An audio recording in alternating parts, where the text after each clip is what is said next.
You've spent weeks planning this. It required meticulous preparation, all the pieces converging on the execution of an evil spell of your design. But you hesitate.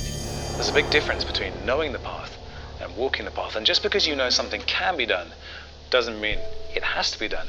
Or does it? There's always demons lurking outside these walls, but they never considered there might be one inside them. But you can see dollar signs, millions of them. So you got to ask yourself one question. Do you feel lucky? Last weekend, Alpha Finance was hacked to the tune of $37 million, but this was a hack so specific and well-informed it was immediately assumed to have been an inside job. Now, have you ever wondered what happens when a hack goes down, or how a perpetrator can successfully escape with the money? Yeah, me too.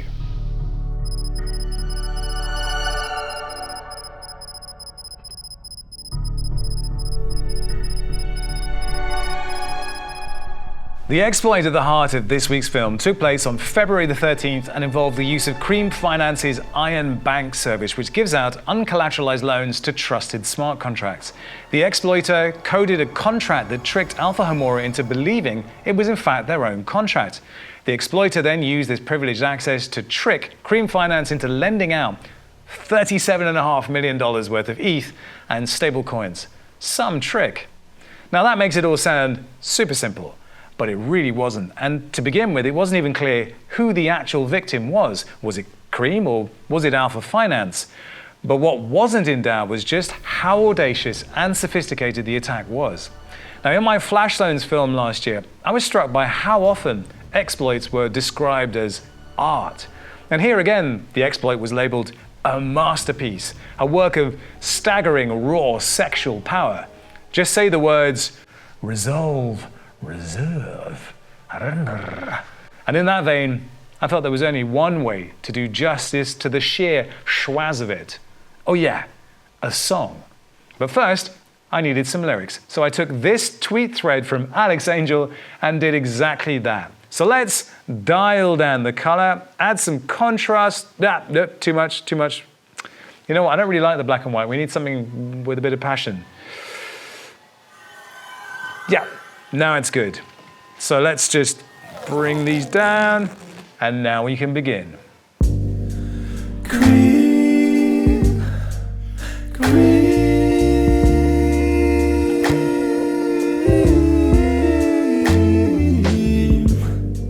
Get 1.5 ETH, swap 0.5 ETH for 30 uni. Sub 0.5 ETH for 912 SUSD. Provide 40 uni and 0.49 ETH as liquidity. 1,000 yes USD transferred from Cream CYS USD token. Wraps 2.2 uni V2 into a WERC20 wrap token. Sends 1,010 SUSD to Cream, CY, and SUSD. Send 0.00019709787742196 SUSD from CY SUSD to the address down below. Starts duplicating the SUSD at the end of the duplication. Send CY SUSD to the address below. Duplicates 4 times, converts to 10 million USDC through curve, gets 10 million USDC. That's a lot. Sends USDC to USD, die AUSDC to A3 CRV gauge.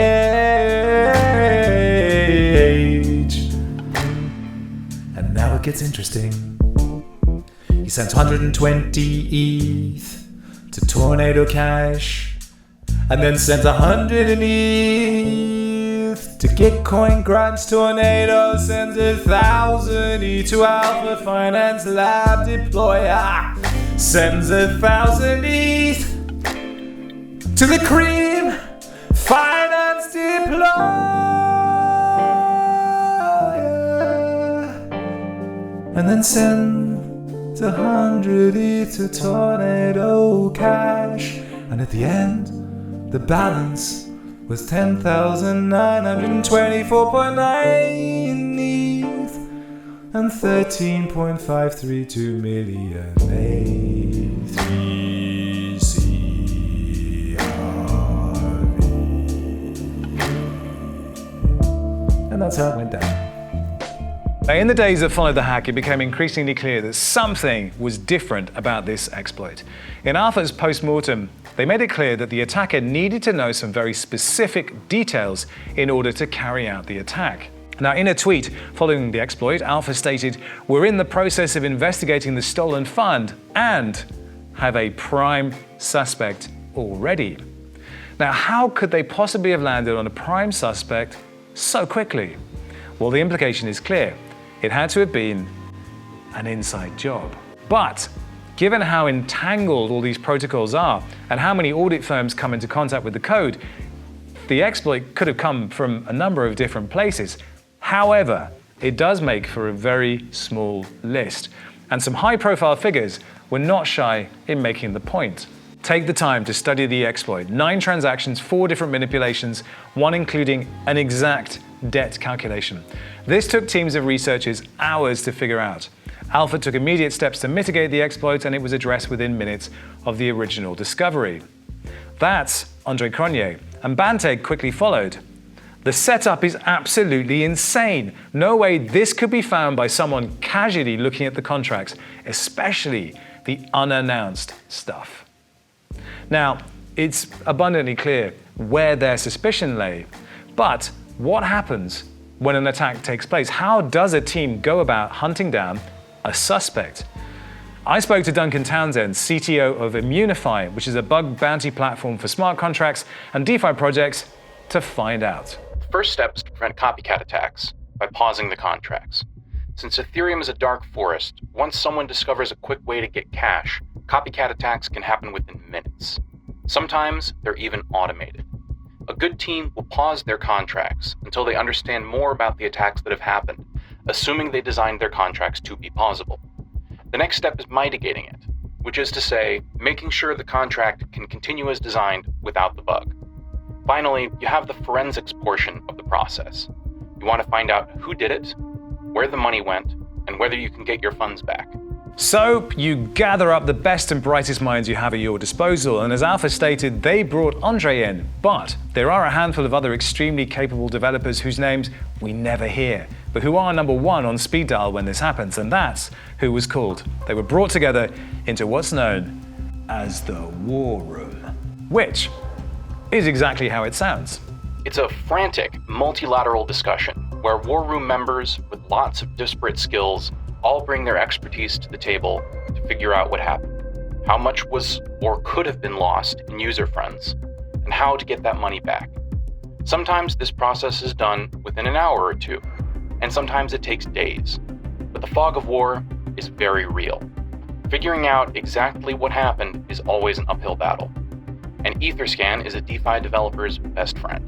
In this instance, the most telling detail was that the smart contract that was exploited was not accessible via the platform's UI, and only a handful of people even knew of its existence. So the working hypothesis is that the attacker was probably one of those people to whom the contract was known. The attack itself was only possible by someone with a deep familiarity with the Alpha codebase. In general, the style of attack matters for narrowing down the possible set of attackers. For example, behavioral analysis of the code itself, and namely whether the coding style can be traced back to any of the possible developers. So let's pretend for a moment you are a hacker and you're trying to cover your steps. You need to have your OPSEC on lock, operational security.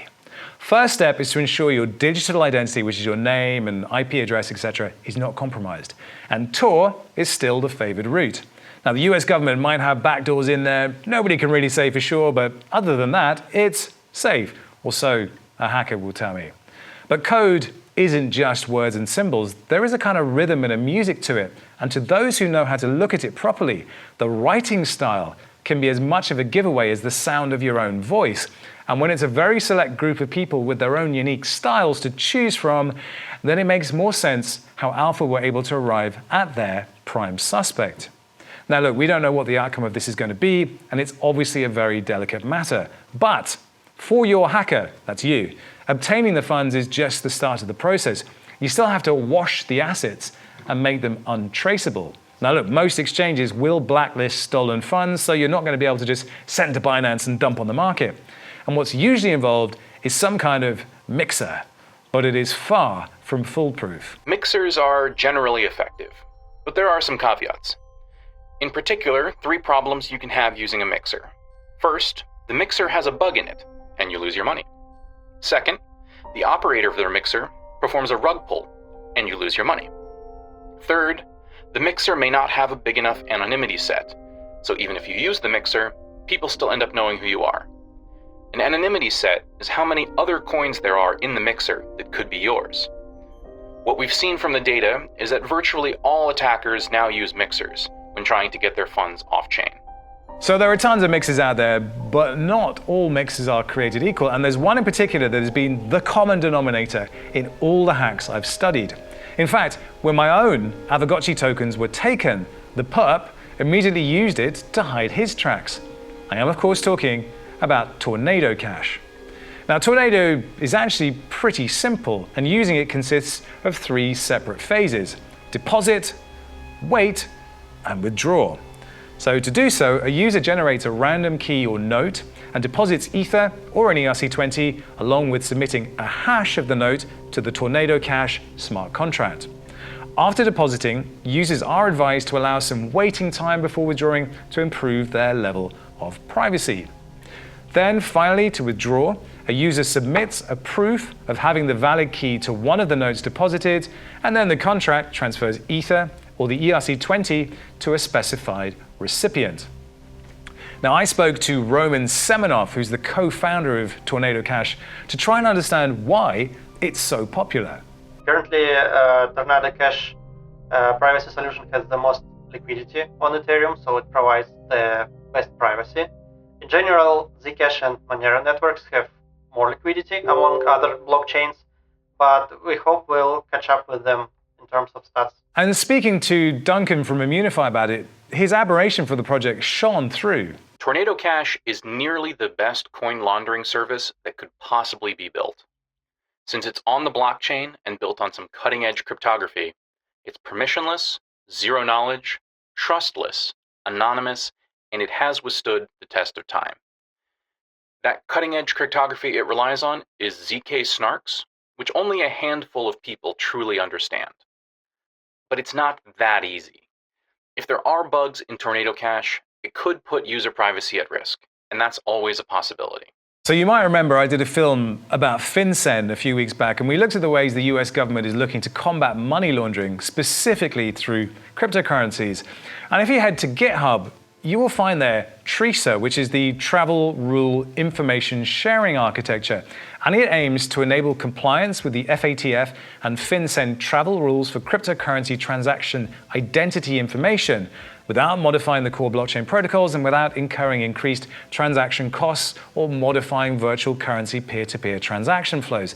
So they want to be able to trace transactions without overburdening those transactions with too much other stuff.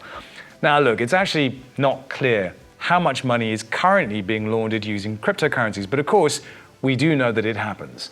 But we also know that it makes a very convenient headline for ushering in legislation.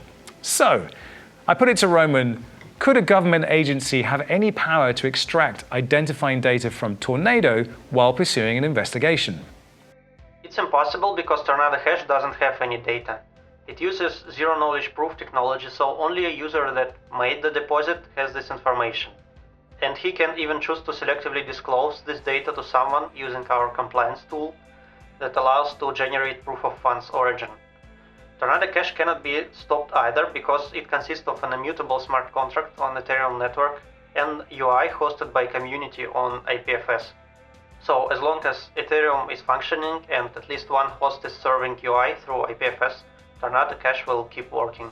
So here we find ourselves once again faced with the fundamental question of how much freedom is too much? Should we expect privacy by right, or is it too open to being exploited by those with evil intent? The privacy is very important for Ethereum mainstream adoption. Imagine if all bank accounts and transactions were public. And this is the situation we have with blockchains today. For many businesses, the fact that competitors can see their cash flows and clients will be a showstopper. And it's significant for regular users too. Nobody likes when their portfolio and transactions are public. So I think in the long run, the privacy will be just as important for Ethereum as scaling and lower fees. No one should expect privacy on the blockchain. By its very nature, it's open and anyone can tell what money is moving where. For myself, I'm a huge privacy advocate. I think that privacy is the linchpin that holds together polite society. When people fear the repercussions of their actions, not because of the laws of society, but because of what is socially acceptable, it stifles the ability to do creative things and to live fulfilling lives. So while we shouldn't expect privacy on-chain, we should do everything possible to extend and to create it. So this isn't a film about privacy, and that debate is going to rage on and on. There will most likely never be a satisfactory compromise, but the best we can hope for is that there is at least a choice. Now, one criticism that's always leveled at protocols when these hacks occur is that they should never have shipped buggy code in the first place, and many question the value of the auditors who looked at that code before it shipped. So what can a project do to mitigate the risks? 3 words: big bug bounties. A bug bounty that is an appreciable percentage of the value of the project provides an enticing offer to even the blackest of black hats. Successful attacks often inflict far more economic damage on the project than the hacker is able to make off with. In some cases, 10 to 1 or more. A bug bounty from the project that is pegged to the amount of economic damage saves the project from that loss.